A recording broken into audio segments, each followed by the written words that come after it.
விரைவில் கும்பகோணத்தை தனி மாவட்டமாக அறிவிப்பது குறித்து ஆலோசனை நடைபெற்று வருவதாக கும்பகோணத்தில் செய்தியாளர்களிடம் பேசிய அமைச்சர் வினோத் ரவி தெரிவித்துள்ளார்.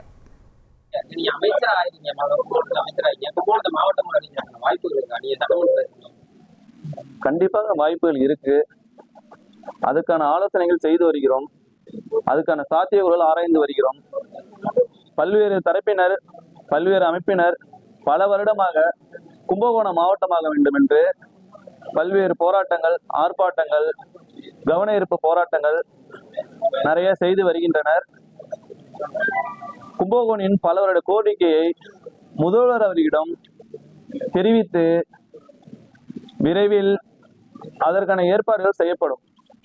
அமைச்சராட்சியில இது மாதிரியாக்கப்பட்ட வேளாண் மண்டலமா உருவாக்குறதுக்கு புதிய திட்டங்கள் ஒரு 100 கோடிக்கு மேல புதிய திட்டங்கள் அஞ்சை மண்டலத்துக்கு நிறைய திட்டங்கள் நாங்க வகுத்துட்டு தான் வந்துகிட்டு இருக்கோம். நிறைய ஆய்வு செய்துக்கிட்டு தான் வந்திருக்கோம். இப்ப நாங்க பார்த்தோன்னா ஆடுதுறை நெல் ஆராய்ச்சி நிலையெல்லாம் இருக்கு. அந்த சைட்ல கல்லூரி கேட்டிருக்காங்க. அதுக்கான ஏற்பாடுகளும் நாங்க செய்து வருகிறோம். தொடர்ந்து விவசாயிகள் போராட்ட வழியில பயிர்க்கடன் தள்ளுபடியில முரண்பாடு இருக்கு.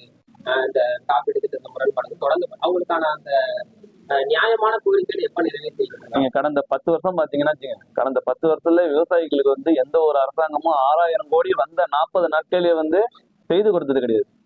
நாங்க 40 நாட்கள்ல விவசாயிகளுக்கு 6000 ரூபாய் கடன் தள்ளுபடி செய்திருக்கோம். மேலும் அதை ஆராய்ந்துட்டு மேலும் வரும் நாட்களில் முதல்வர்கள் விவசாயிகளுக்கான முழு கடன் தள்ளுபடியை பற்றி ஆலோசனை செய்து அறிவிப்பார். இனி செல்லும் இடமெல்லாம் செய்தி. தந்தை டிவியின் வாட்ஸ்அப் சேனலை ஃபாலோ பண்ணினா செல்ல இருக்கும் இடமெல்லாம் செய்தி. இதோ QR கோட் இப்பவே ஸ்கேன் பண்ணுங்க, ஃபாலோ பண்ணுங்க.